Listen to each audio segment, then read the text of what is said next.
بلى من كسب سيئة وأحاطت به خطيئته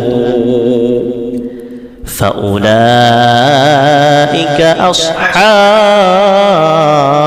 النار هم فيها خالدون কোরআনের আয়াতের মধ্যে রব্বুল আলামিন বলেন, মানুষ তোমরা যে পাপ করো, তোমরা যে অপরাধ করো, তোমরা যে আমার সাথে কুফরি করো, তোমরা যে আমার সাথে নাফরমানি করো, আল্লাহ বলেন বালা মান কাসাবা, যেই ব্যক্তি বালা মান কাসাবা সাইয়্যা, যেই ব্যক্তি পাপ কামাই করবে, পাপ অর্জন করবে, ওয়া আহাতাত বিহি খতিআ, এই পাপের কারণেই তাকে পাকড়াও করা হবে।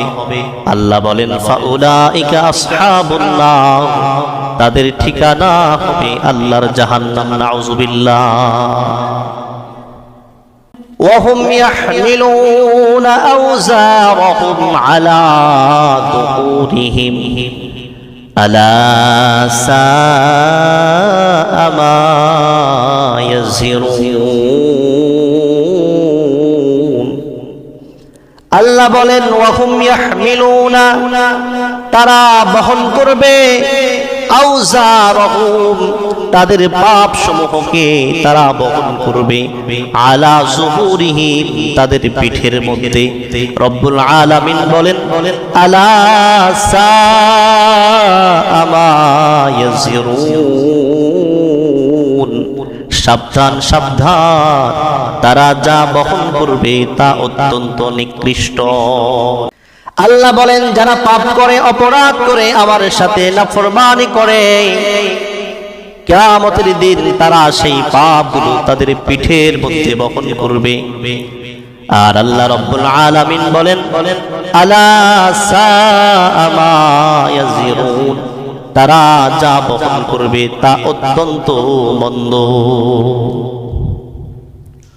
শুধু তাই নয়, রব্বুল আলামিন কুরআনুল কারীমের অন্য জায়গায় বলেন লিয়াহমিলু আওজারহুম কামিলাতান ইয়াউমাল কিয়ামাহ, কিয়ামতের দিন পাপীরা তাদের পাপের ভার পূর্ণ মাত্রায় বহন করবে এবং তাদের পাপও তারা বহন করবে, যাদেরকে তারা অজ্ঞতাবশত বিভ্রান্ত করেছিল।